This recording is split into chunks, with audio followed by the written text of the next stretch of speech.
En el funeral de mi esposa estuve solo. Mis hijos me traicionaron, pero no imaginaban cuando todo cambió. La primera vez que entendí que mi familia ya no era mi familia fue en un cementerio vacío, con barro pegado a los zapatos y una flor de plástico doblada por el viento. Me llamo Ernesto, tengo 71 años, y el día que enterré a mi esposa no hubo nadie más que yo, ni primos, ni vecinos, ni amigos de antaño. Solo un cura con cara de no saber qué decir, un sepulturero que evitaba mirarme a los ojos, y la lluvia de finales de otoño cayendo como si el cielo también estuviera cansado. El ataúd de Laura desapareció lentamente en la tierra, y en ese movimiento tan simple, una caja bajando, una cuerda tensándose, se me rompió algo por dentro. No fue un grito ni una escena. Fue una sensación muda, un golpe seco, como si alguien hubiera apagado una luz en una casa que conocía de memoria. Saqué el teléfono por costumbre, como quien busca una barandilla en una escalera oscura. Nada. Ni una llamada perdida,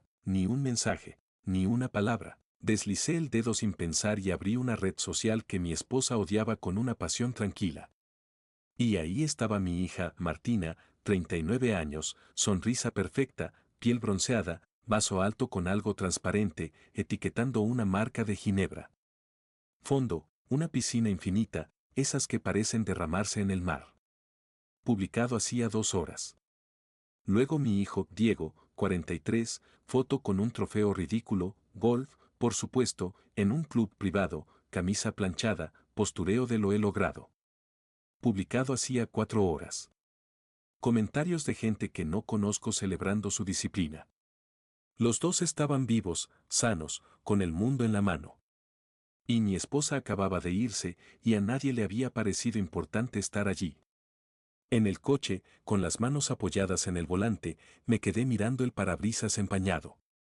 Me dolían los dedos como si hubiera trabajado con ellos toda la noche, pero lo único que había hecho era sostenerme. Laura y yo llevábamos juntos 46 años.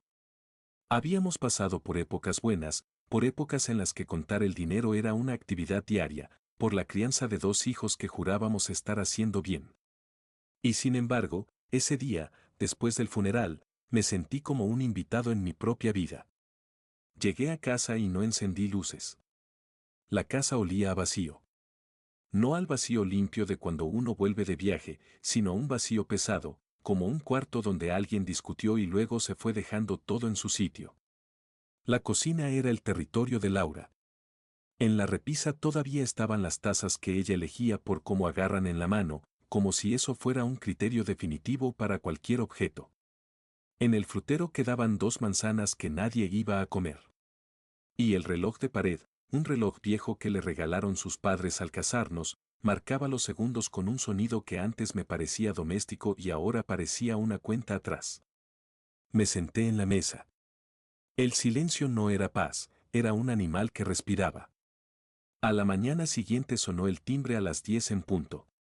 Una vez, largo. Luego 2 golpes, firmes, de gente que no pregunta si puede entrar. No fue una visita de luto. Lo supe antes de abrir. Cuando abrí, los vi como si fueran desconocidos con rostros familiares. Diego no llevaba negro. Llevaba un polo azul oscuro con un logo pequeño que seguro costaba más que mis zapatos. Martina venía con un conjunto claro, de esos de bienestar, el pelo tirante, la cara sin una sola arruga, como si la tristeza fuera algo que se corrige con cremas. Traían una bandeja de café y una bolsa de una panadería cara. El olor dulce me dio náuseas. Buenos días, papá, dijo Diego, y entró sin esperar invitación. Martina pasó detrás y dejó un vaso en mi sitio de siempre. Te lo pedí sin azúcar, como te gusta. Con leche de avena. Esa frase, como te gusta, me sonó a estrategia. A una nota mental tomada por alguien para usarla cuando convenga. Me senté sin decir nada. Ellos hicieron lo mismo, como si la escena estuviera ensayada y yo solo tuviera que leer mis líneas. Diego aclaró la garganta. Mira. Papá, lo de ayer. Lo miré. No con rabia todavía. Con una paciencia rara, como quien observa a alguien que está a punto de explicarte una mentira que cree inteligente. Lo siento, dijo. De verdad. Pero tuve un cierre con inversores, era imposible moverlo. Tú sabes cómo es esto. No es que no quisiera estar. Martina asintió, sin mirarme. Yo estaba en un evento benéfico. Mi contrato, ya sabes. Era importante para mi imagen. Me quedé mirando el café. La espuma temblaba un poco por mi mano, aunque yo no la movía. 8 meses. 8 meses de hospitales, medicamentos, noches en vela, el cuerpo de Laura empequeñeciéndose día tras día, y ellos me hablaban de inversores y de imagen. ¿Imagen? Pregunté, y mi propia voz me sorprendió, áspera, baja. ¿Eso es lo que dices hoy? Martina se encogió de hombros como si la pregunta fuera infantil. Papá, no lo entiendes. Es mi trabajo. Diego se inclinó hacia adelante y por un segundo vi al niño que pedía permiso para salir en bicicleta. Pero la mirada era otra. Era una mirada de negociación. Necesitamos ser prácticos, dijo. Hay cosas que arreglar. La palabra prácticos en esa cocina me dio ganas de tirar el reloj contra la pared. ¿Qué cosas? Pregunté. Diego sacó un maletín que dejó junto a la puerta y lo puso sobre la mesa. El chasquido metálico del cierre sonó demasiado fuerte. Ese maletín era un regalo mío, de cuando terminó su posgrado. Yo lo vi como una inversión en su futuro. Ahora parecía un arma. Sacó una carpeta gruesa, bien ordenada, con pestañas de colores. Es documentación, dijo. Asuntos del patrimonio. Nuestro abogado lo preparó. ¿Nuestro abogado? Dije, porque la palabra nuestro ya me incomodaba. Sí, respondió Diego, como si fuera obvio. Pablo, bueno, tú sabes, el de siempre. O sea, ya hablamos con él. Me clavó una mirada. No era una invitación, era una afirmación. Como si estuviera diciendo no intentes escapar. Martina añadió, suave. Mamá quería que estuviéramos protegidos. Abrí la carpeta con la punta de los dedos. Había términos legales, frases largas y un espacio marcado con una etiqueta fluorescente, firme aquí. ¿Qué es esto? Pregunté. Diego exhaló, como si yo fuera lento. Es un fideicomiso familiar. Una estructura. Para que los activos estén en orden. ¿En orden para quién? Martina se inclinó un poco y puso la mano sobre la mesa, cerca de la mía, sin tocarme. Para todos, papá. Para evitar problemas. Tú estás, se detuvo, buscando una palabra que no sonara cruel. Estás sensible. Con la pérdida, ya sabes. Sensible. En esa palabra cabía todo, el funeral vacío, el yate, el trofeo, el café sin azúcar, las uñas perfectas. Leí nombres. Leí porcentajes. Leí desembolso inmediato. Vi beneficiarios, Diego, beneficiaria, Martina. Vi una frase que me heló, renuncia a derechos hereditarios en favor del fideicomiso. Me quedé quieto. Por un segundo pensé que mis ojos estaban mezclando líneas, que mi mente estaba confundida. ¿Qué están diciendo? Pregunté despacio. Diego se tensó. ¿Qué es lo más lógico? Mamá te dejó todo, sí, pero esto lo complementa. Solo necesitas firmar para activar el mecanismo. ¿Activar? Repetí, y la palabra me supo a trampa. ¿Activar para que ustedes reciban qué exactamente? Diego se inclinó más. Liquidez. La empresa necesita un empujón. Hay un proyecto en el norte. Es ahora o nunca. La empresa. Nuestra empresa.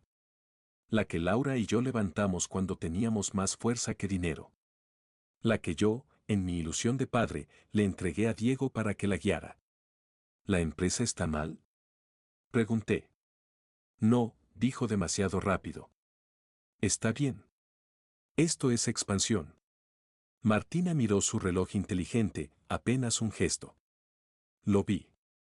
Lo vi cómo se ven las cosas cuando ya no quieres engañarte, no vinieron por Laura. Vinieron por el dinero. Diego dejó una pluma cara sobre el papel, como si el lujo pudiera convertir una renuncia en una formalidad. Firma, papá. De verdad, no hagas esto difícil. En mi pecho subió una rabia fría. No una rabia explosiva. Una rabia limpia. Como una cuchilla. Empujé la carpeta hacia ellos. No, dije. Diego parpadeó, como si no hubiera entendido. ¿Qué? Que no voy a firmar, repetí. Déjenlo aquí. Necesito tiempo. El rostro de Diego cambió. Se cayó la máscara un segundo. No necesitas tiempo, dijo, y la voz ya no era amable. No entiendes. Esto no es una sugerencia. Me levanté despacio. Sentí cada año en la espalda, en las rodillas. Pero también sentí algo que no había sentido desde hacía mucho, firmeza. Quiero estar solo, dije. Diego se levantó también, rojo, rígido. Te vas a arrepentir. Martina me miró con un desprecio cuidadoso, como si no quisiera que se notara. Papá, estás haciendo un drama, murmuró. No seas así. No respondí. Caminé hasta mi estudio, cerré la puerta y escuché cómo ellos salían dando un portazo que hizo vibrar la casa. Me quedé un momento de pie, con la mano aún en el picaporte. Temblaba. No de miedo. De adrenalina. Mi estudio era el lugar donde firmé contratos, donde decidí sueldos, donde negocié con gente que quería sacarme ventaja. Ahí, en ese cuarto, yo sabía quién era. O creía saberlo. Abrí la libreta donde guardo números que no quiero perder. Busqué el nombre que me daba seguridad, Ramiro Salvatierra. Ramiro era mi abogado desde hacía décadas. Nos ayudó con la empresa, con la compra de la casa, con testamentos. No era un amigo de copas, pero era un hombre recto. Lo llamé. Sonó 2 veces. Salvatierra. Ramiro, soy Ernesto. La voz le cambió. Ernesto, lo siento muchísimo. Lo de Laura, hizo una pausa. Quería llamarte hoy. Vinieron, dije, sin rodeos. ¿Quiénes? Diego y Martina. Trajeron papeles. Se hizo un silencio raro al otro lado. Le conté la escena, la hora exacta, el café, la panadería, el tono de practicidad, el maletín, el fideicomiso. Cuando dije fideicomiso familiar y firma para activar, Ramiro no me interrumpió. Solo escuché su respiración, más pesada. Ernesto, dijo por fin. Eso es mentira. Yo no redacté nada de eso. Se me apretó el estómago. Entonces, ¿qué es? Un intento de que renuncies a tu herencia y transfieras activos a una estructura que ellos controlen. Así, tal cual. Están intentando aprovechar tu duelo. Tragué saliva. Me dolió el orgullo, pero más me dolió la confirmación de algo que yo ya sabía. El testamento, dije. El que hicimos con Laura. Sigue igual, respondió Ramiro, firme. Ella te dejó todo. Eres el único beneficiario directo. Los chicos quedan como contingentes si tú faltaras. Eso está blindado. Sentí un alivio rápido, como una bocanada de aire. Duró poco. Entonces, ¿por qué hicieron esto? Ramiro exhaló, y su voz se volvió más tensa. Porque creen que eres fácil de mover. Porque creen que cederás para que no haya conflicto. Y porque, se detuvo, hay otra cosa que necesitas saber. Me enderecé en la silla. ¿Qué cosa? Hubo un silencio largo. Un silencio de alguien que tiene una verdad en la mano y no quiere soltarla porque sabe el golpe. Laura firmó un documento antes de morir, dijo al fin. Un codicilo. La palabra me cayó como piedra. ¿Un qué? Una adición al testamento. No invalida lo anterior, pero puede modificar instrucciones, crear condiciones. Ese tipo de cosas. Me quedé sin aire. Me imaginé a Laura escondiéndome algo, ella que siempre me decía la verdad hasta cuando era incómoda. ¿Y tú lo hiciste? Pregunté, aunque ya intuía la respuesta. No, dijo Ramiro. Y esa es la parte extraña. No pasó por mí. Fue con otra abogada. Yo solo recibí aviso profesional de que existía. Nada más. ¿Otra abogada? ¿Quién? Se apellida Ríos, respondió. Clara Ríos. Está en un despacho pequeño fuera de la ciudad. Especialista en abuso a mayores. Abuso. Esa palabra se quedó flotando en el estudio como humo. Laura me hizo prometer que no te diría nada hasta después del funeral, añadió Ramiro, y en su voz había algo parecido a vergüenza. Decía que debías poder llorar primero. Me tapé la boca con la mano. No sabía si quería gritar. Llorar, romper algo. ¿Por qué no me lo dijo? Susurré. No lo sé, Ernesto, dijo él. Pero por lo que me cuentas de hoy, sospecho que lo hizo para protegerte. Corté la llamada sin pensar. No por enojo con Ramiro. Por necesidad de silencio. Me quedé mirando la pared. La casa parecía más fría. La palabra Ríos me sonaba ajena, como un nombre de un mundo donde yo no tenía entrada. Aún así, esa tarde busqué el despacho. No era un rascacielos. Era un edificio bajo, entre una lavandería y una ferretería. Subí unas escaleras estrechas. En la puerta había letras simples. Servicios legales Clara Ríos. La sala de espera tenía 2 sillas. Revistas viejas. Un olor a papel y café recalentado. Nada de lujo. Nada de fachada. Una joven en recepción me miró. ¿Tienes cita? No, dije. Soy Ernesto Vidal. Vengo por Laura Vidal. No tuve que explicar más. La joven desapareció, volvió, y me hizo pasar. La oficina era pequeña, llena de carpetas y códigos. Detrás del escritorio estaba Clara Ríos, 50 y tantos, cabello con canas recogido, mirada directa. No sonrió. No hizo teatro. Señor Vidal, dijo. Estaba esperando que viniera. Esa frase me hizo sentir extraño, como si mi vida ya tuviera un guión escrito y yo recién me estuviera enterando. Me indicó una silla, que estaba ocupada por papeles. Los moví yo mismo y me senté. Clara sacó un sobre blanco, sellado. Mi nombre escrito con la letra de Laura, esa letra que yo habría reconocido entre 1000. Su esposa dejó esto para usted, dijo. Con instrucciones claras, solo después del funeral y solo si venía solo. Me extendió el sobre como quien entrega algo delicado y peligroso a la vez. Lo tomé y sentí el peso, no era solo una carta. Adentro había algo más. ¿Qué es? Pregunté. Una carta y una memoria USB, respondió Clara. Y una recomendación, léalo cuando esté listo. No antes. ¿Lista para qué? Clara me miró, por primera vez con algo que parecía compasión. Para ver a su familia con otros ojos. Volví a casa con el sobre en el asiento del copiloto como si llevara una granada. No abrí nada de inmediato. Me quedé sentado en el estudio, con el sobre frente a mí. Lo miré. Me sentí cobarde y curioso al mismo tiempo. Al final, lo abrí. Dentro había una memoria plateada y varias hojas dobladas. Papel de buena calidad. La letra de Laura era más temblorosa que de costumbre, pero seguía siendo ella. Respiré hondo y empecé a leer. Ernesto, amor mío. Si estás leyendo esto, ya no estoy. Lo siento por el secreto. Te lo oculté porque conozco tu forma de amar, tú siempre buscas una excusa para perdonar. Y eso, con ellos, se volvió peligroso.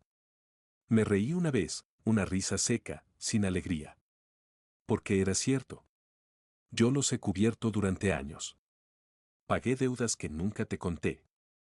Tapé agujeros de Diego.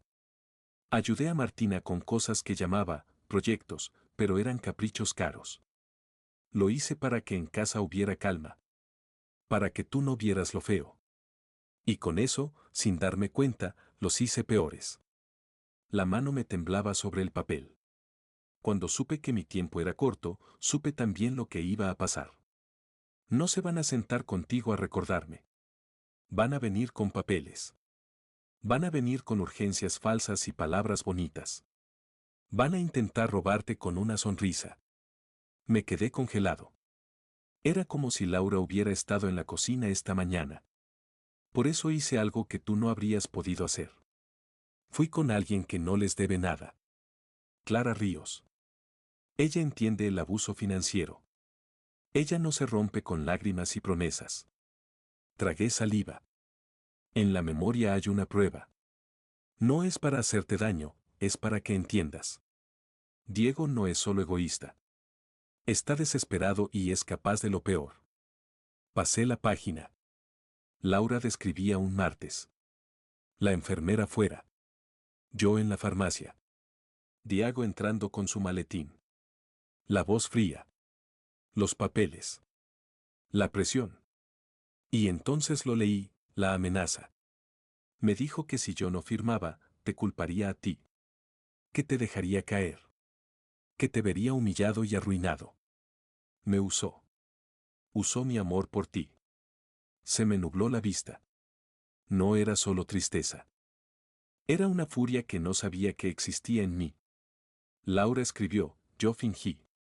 Le dije que sí. Lo hice creer que ganaba. Y cuando se fue, llamé a Clara.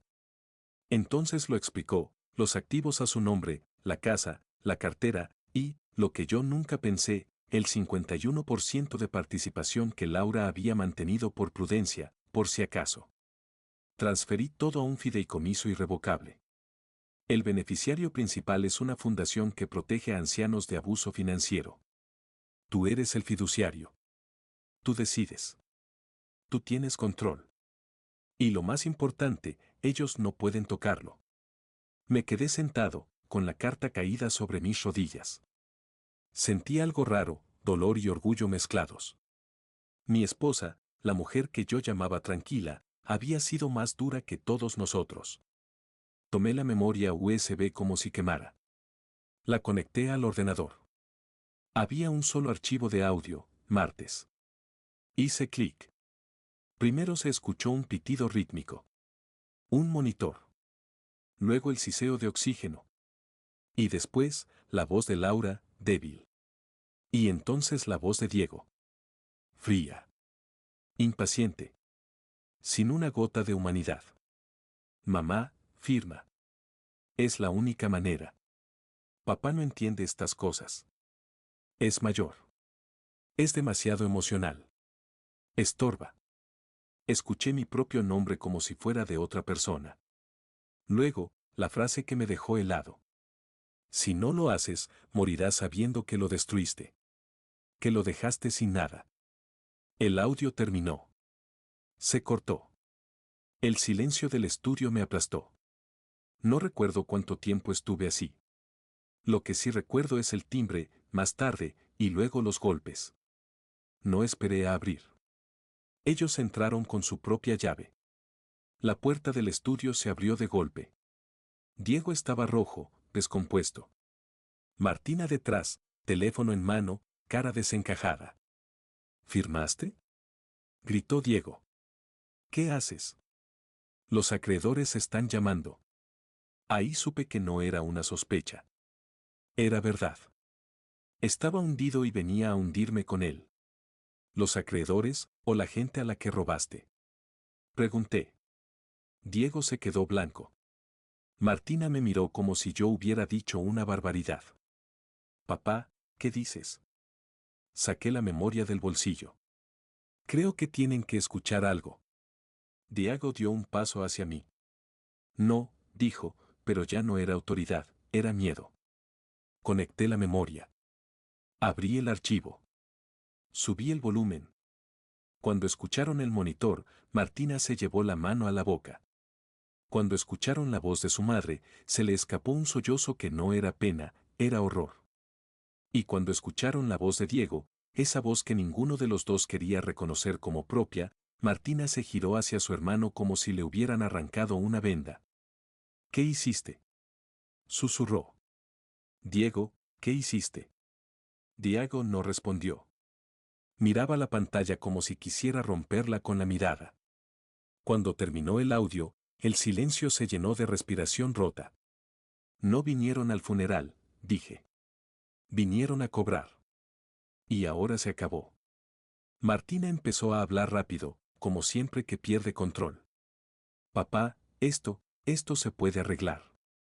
Es una cosa familiar. No metas a nadie. Por favor. Diego se recompuso un poco. Vi el cambio, el ejecutivo volviendo a ponerse el traje mental. Escucha, dijo. Soy el mayor accionista individual. Tengo el 49%. Tú estás bajo influencia. Esa abogada, esa Ríos, esto es manipulación. Además, si eres fiduciario, tienes obligaciones. No puedes, se rió, nervioso. No puedes dejarnos fuera. Te voy a sacar por vía judicial. Te declararán incompetente. Yo lo miré. Y por primera vez en años no sentí ganas de convencerlo de nada. Mañana hay una reunión de junta, ¿verdad? Dije. Diego parpadeó. Sí. 9 en punto. Y vas a venir. Porque todavía estás en la junta. Y cuando termine, sonrió con crueldad. No vas a poder ni firmar un cheque. Lo dijo como si fuera una sentencia. Los vi irse. Oí la puerta. Y por primera vez desde que Laura enfermó, no sentí que el mundo me empujara. Sentí que yo estaba de pie. Esa noche no dormí. No por miedo. Por claridad. A la mañana siguiente entré en la sala de juntas en el último piso. Mi piso. La mesa de madera oscura brillaba como siempre. La silla de la cabecera. La mía, estaba ocupada por Diego. Había más gente de lo normal. El director financiero, la jefa de operaciones, 2 socios menores. Rostros tensos. Miradas que evitaban la mía. Diego habló primero, con voz entrenada para parecer preocupado. Estamos aquí por una situación delicada. Mi padre está alterado por el duelo. Está tomando decisiones impulsivas. Amenazó con liquidar. Miró alrededor buscando apoyo. Lo obtuvo. Vi el miedo en sus ojos, miedo a perder el trabajo, miedo a que un viejo en dolor les cambiara el piso bajo los pies. Yo no hablé. Lo dejé construir su historia. Entonces Diego propuso una moción, suspender mis derechos de voto por competencia mental. Esperaban mi explosión. Mi grito. Mi prueba desesperada.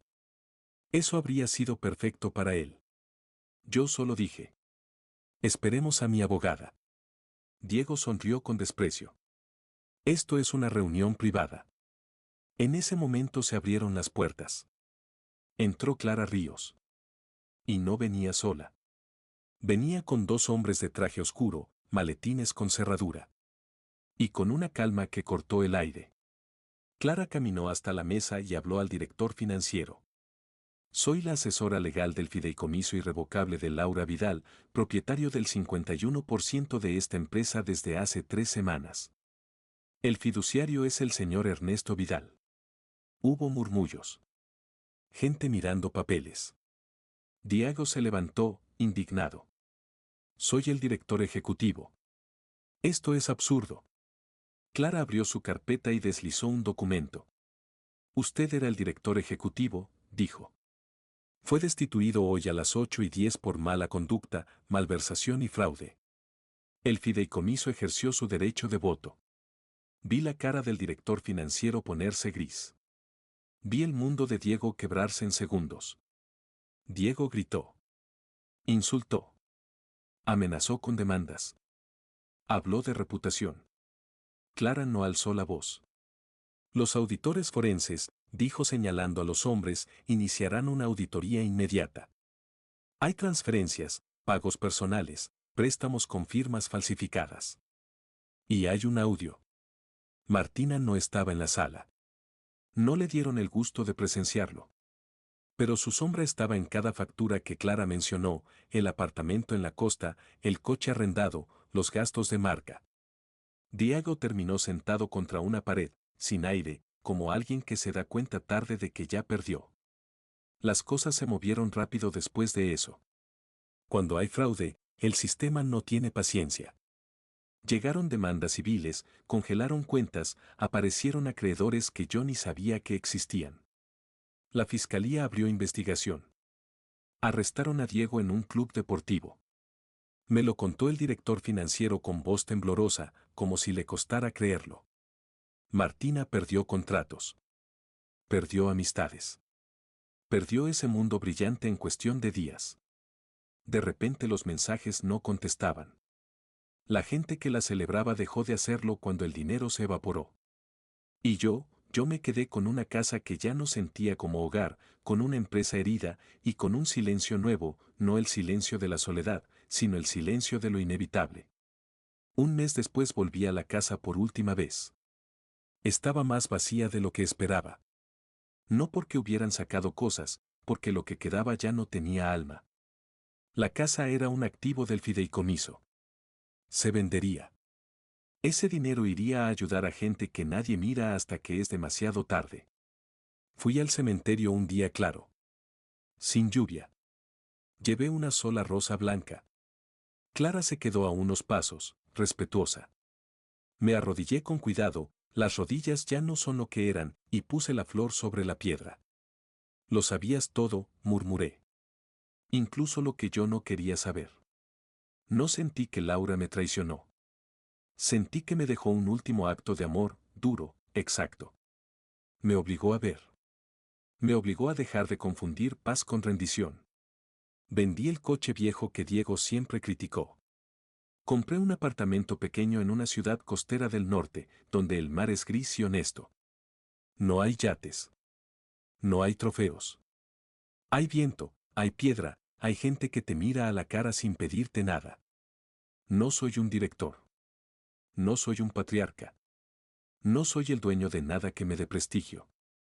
Soy un hombre que aprendió tarde que el amor no se demuestra entregándolo todo. Y si me preguntas qué cambió en mí, no diría que me volví más duro. Diría algo más simple, dejé de mentirme. A veces, por las noches, escucho el mar desde la ventana y pienso en la cocina, en el reloj, en el café sin azúcar, en el funeral vacío. Y siento tristeza, claro. Pero ya no siento vergüenza por haber sido bueno. Solo siento una decisión tranquila, vivir lo que me queda con dignidad, sin comprar cariño, sin negociar mi paz. Si tú hubieras estado en mi lugar, ¿habrías firmado? ¿O habrías tenido el valor de decir no antes de que fuera tarde?